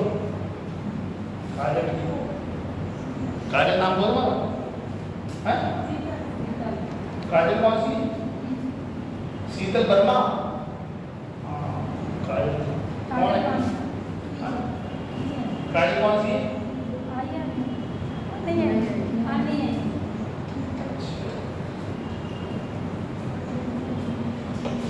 अब इनके 15-20 पॉइंट लिखना है जो इम्पोर्टेंट है, परीक्षाओं में पूछे जाते हैं या जिनके आने की संभावना रहती है। ठीक है, देखो उन्होंने धार्मिक क्षेत्र में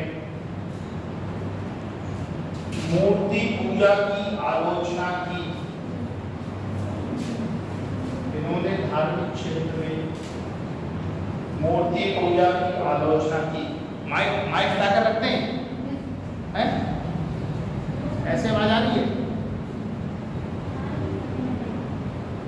अरे वो सुनी को नहीं आ रही, समस्या उनके साथ है ना।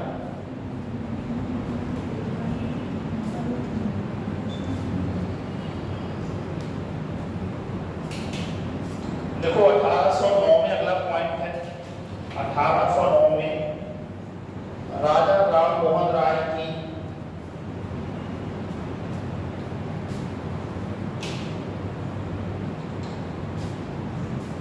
फारसी भाषा की पुस्तक, फारसी भाषा की पुस्तक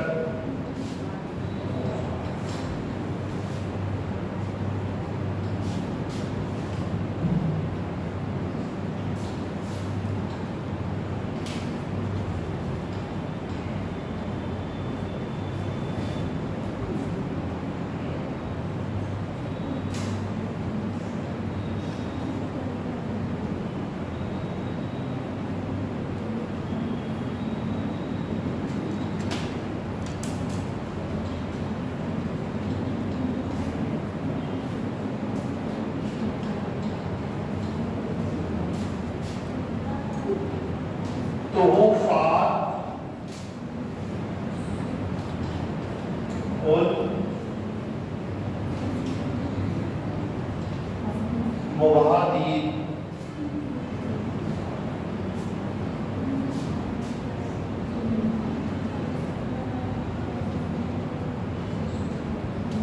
तोहफा उल मुवादीद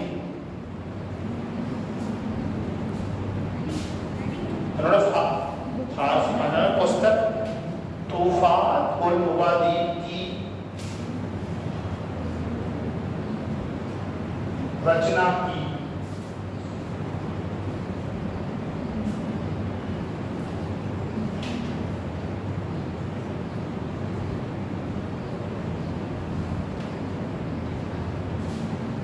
लिखिए अगला पॉइंट लिखो, इन्होंने 1814 में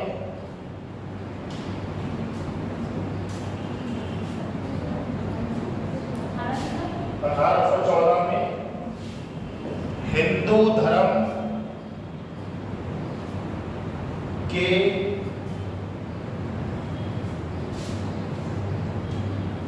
एकेश्वरवादी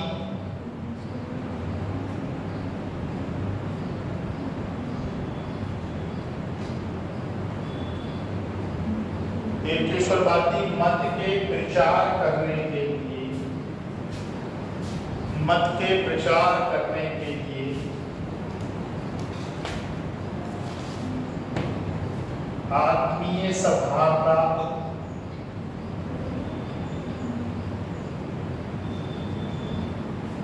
आत्मीय सभा का गठन किया।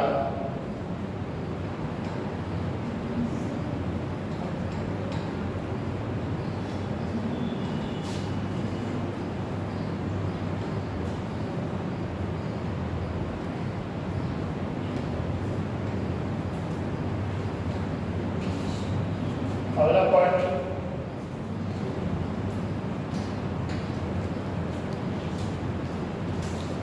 देखो, 1829 में भारत के गवर्नर जनरल 1829 में भारत के governor general Lord William Bentinck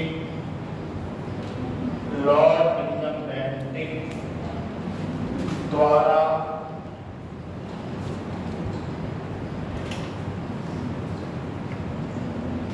सती प्रथा को प्रतिबंधित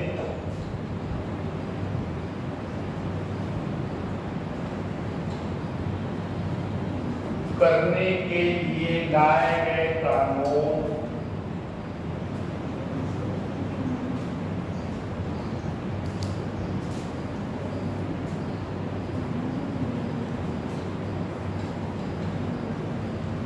को लागू करवाने में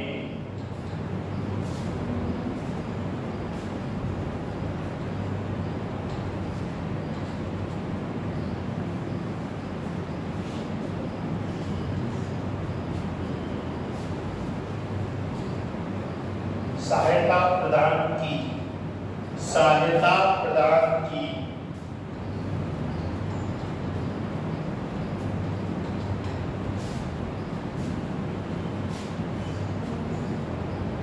अगला पॉइंट है 1820 में राजा राम मोहन राय की पुस्तक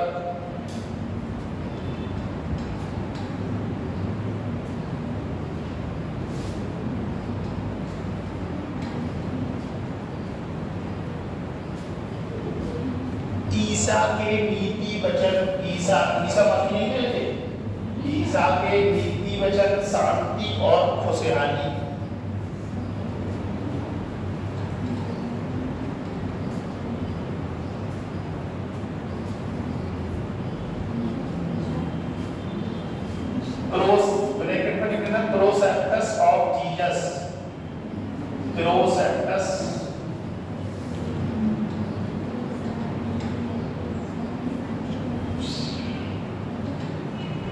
Prospectus of Jesus,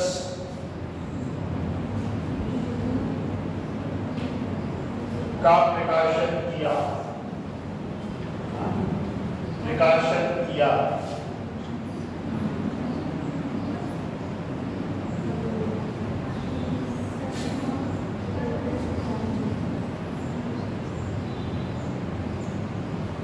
लिख लिया। आत्मविश्वास गठन कब किया? 1800 सत्य प्रथा कब हुई? 1829 में लॉर्ड विलियम बेंटिक के द्वारा। प्रिसेप्टर ऑफ जीसस कब लिखी गई? 1820 में। 4 क्वेश्चन पूछे, चारों परीक्षा में आए। ठीक, अगला पार्ट लिखो।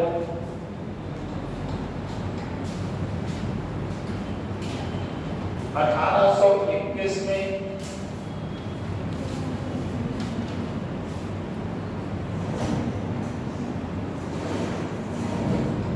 अपने विचार 1821 में अपने विचार प्रेस के माध्यम से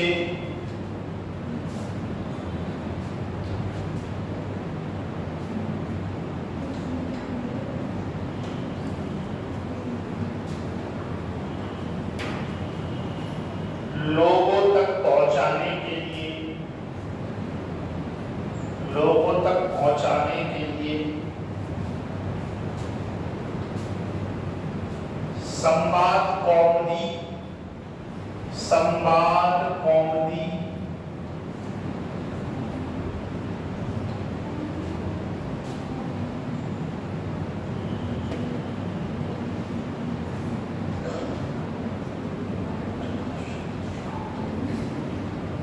संवाद कौमुदी का प्रकाशन किया।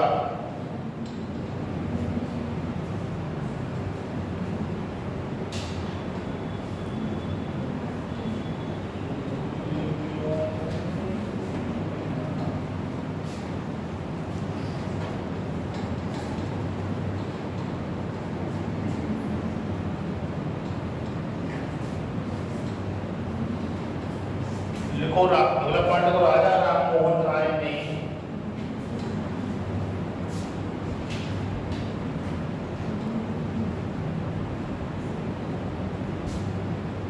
फारसी भाषा में, फारसी भाषा में मिरातुल अखबार का प्रकाशन किया। फारसी भाषा में मिरातुल, मिरातुल अखबार का प्रकाशन किया।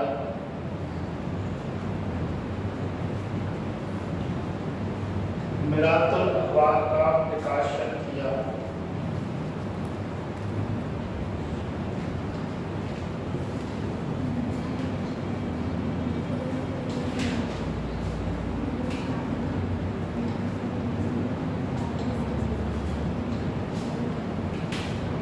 अगला पॉइंट देखो। 1825 में राजा राम मोहन राय ने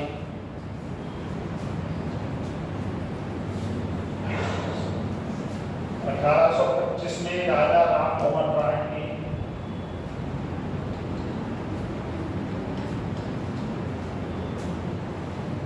वेदांत कॉलेज की स्थापना की।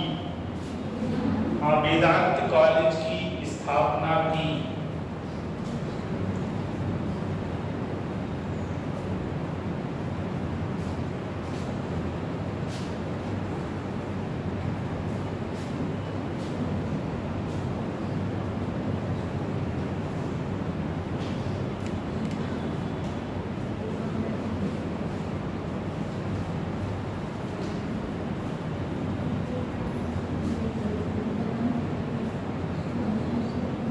अगला पार्ट देखो।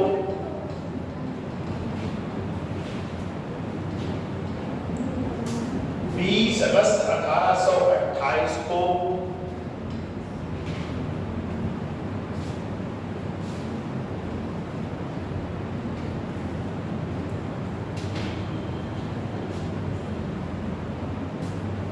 राजा राम मोहन राय ने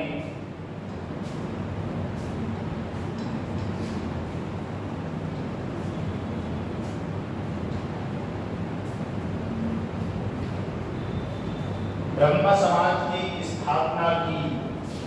ब्रह्मा समाज की स्थापना की।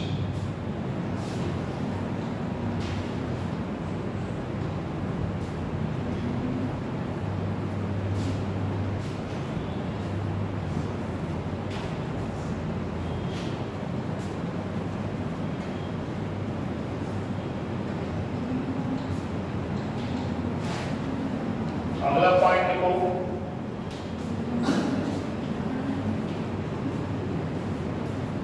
इन्होंने 1817 में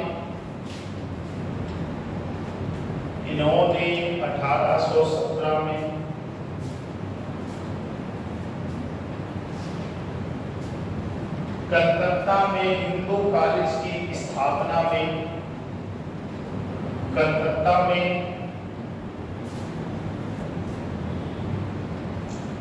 हिंदू कॉलेज की स्थापना में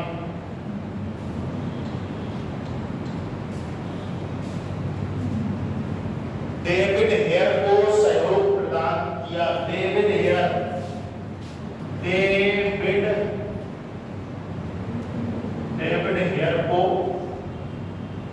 डेविड हेयर को सहयोग प्रदान किया।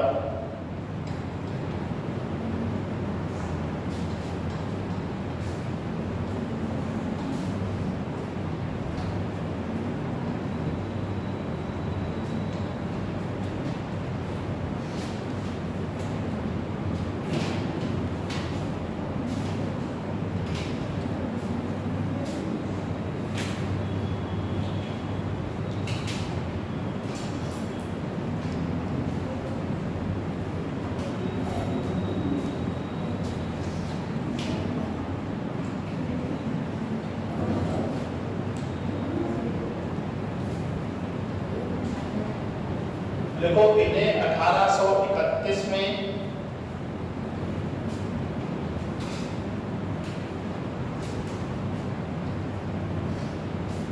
मुगल बादशाह अकबर द्वितीय के द्वारा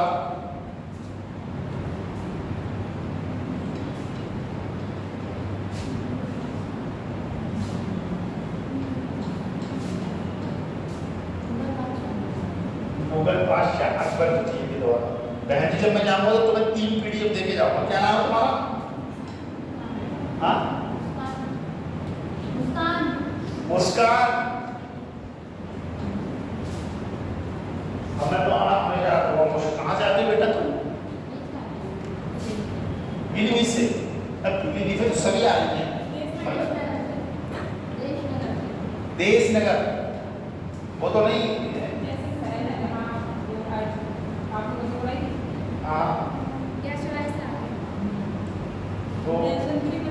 हाँ मंत्री संत्री जो आता तो है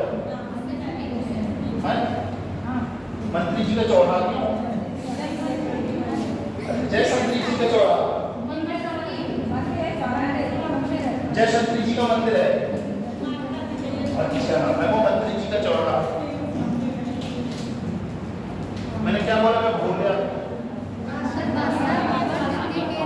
हाँ इतना ही हुआ था। मैं दिखाओ बच्चे इन्हें 1800। हाँ बहन जी एक मिनट ठहरिए रखिए भैया। इन्हें 1831 में मुगल बादशाह अकबर द्वितीय के द्वारा राजा की उपाधि प्रदान की गई। राजा की उपाधि प्रदान की गई।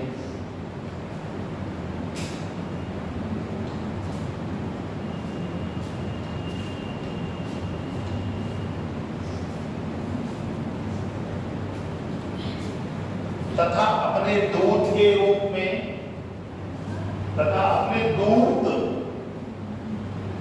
के रूप में तत्कालीन ब्रिटिश सम्राट, तत्कालीन ब्रिटिश सम्राट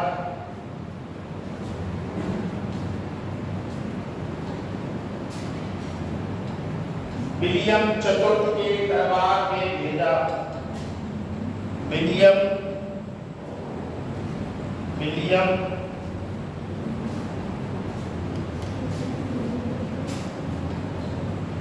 चतुर्थ के दरबार में भेजा।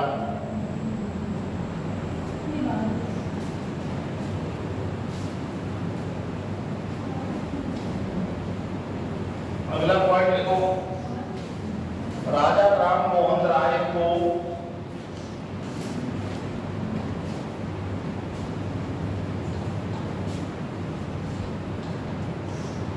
इंग्लैंड में सम्राट से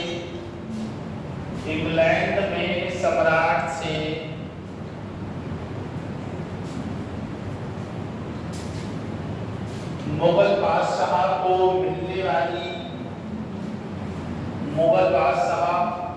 मिलने वाली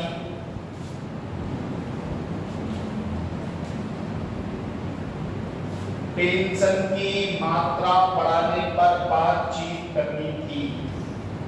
पेंशन की मात्रा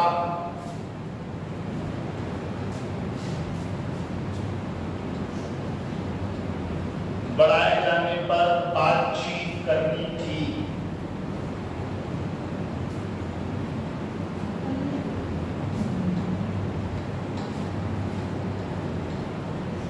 यहीं पर ब्रिस्टल में यहीं पर एक है ब्रिस्टल यहीं पर ब्रिस्टल में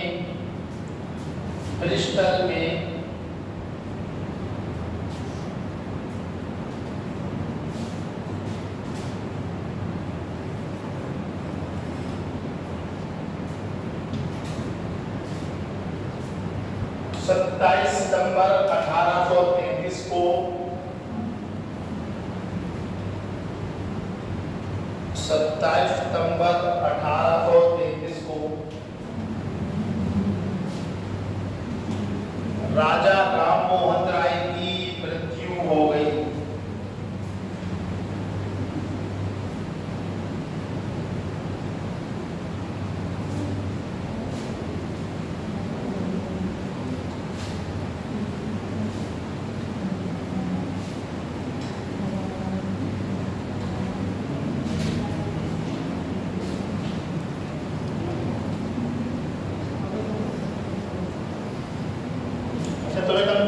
पढ़ाने का पहचान लिया करोगे या फिर जाओगे?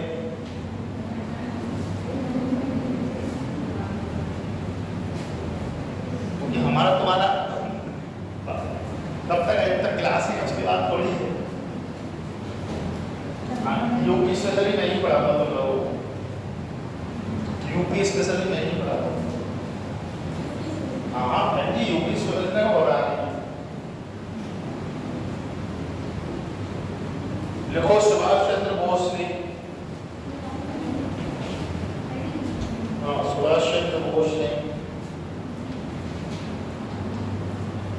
राजा राम मोहन राय को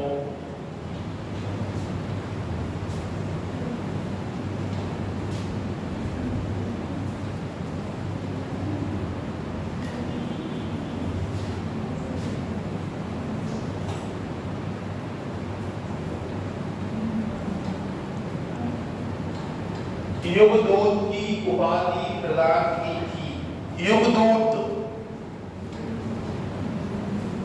युगदूत की उपाधि प्रदान की थी।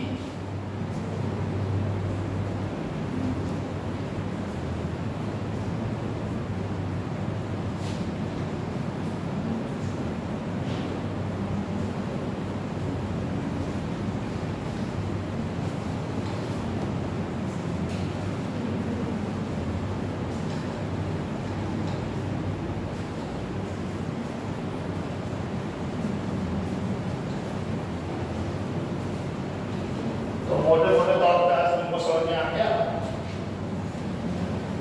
आप ही मत करो।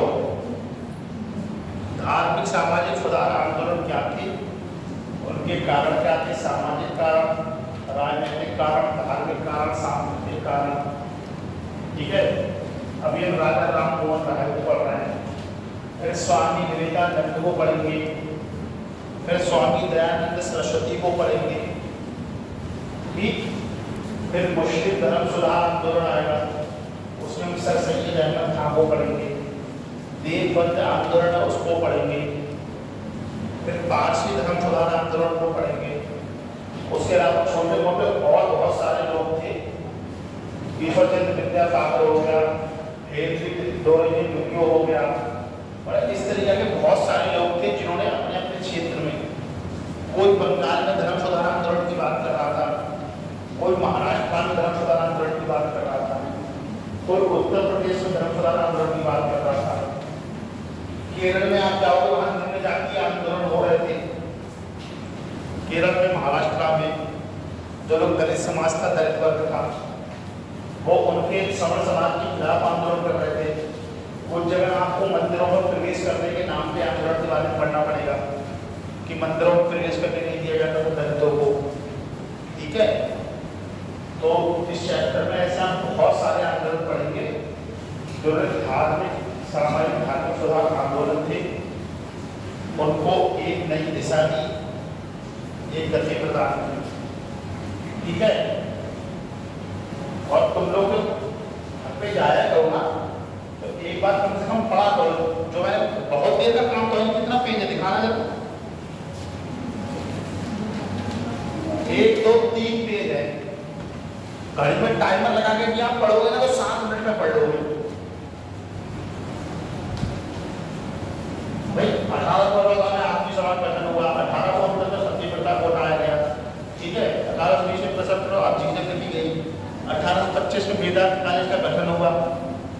10-12 पॉइंट है। अकबर द्वितीय ने राजा की उपाधि दी। ब्रिटिशर इंग्लैंड में 27 सितंबर 1833 में इनको मृत्यु हुई। 10-12 पॉइंट में किताब रखने हैं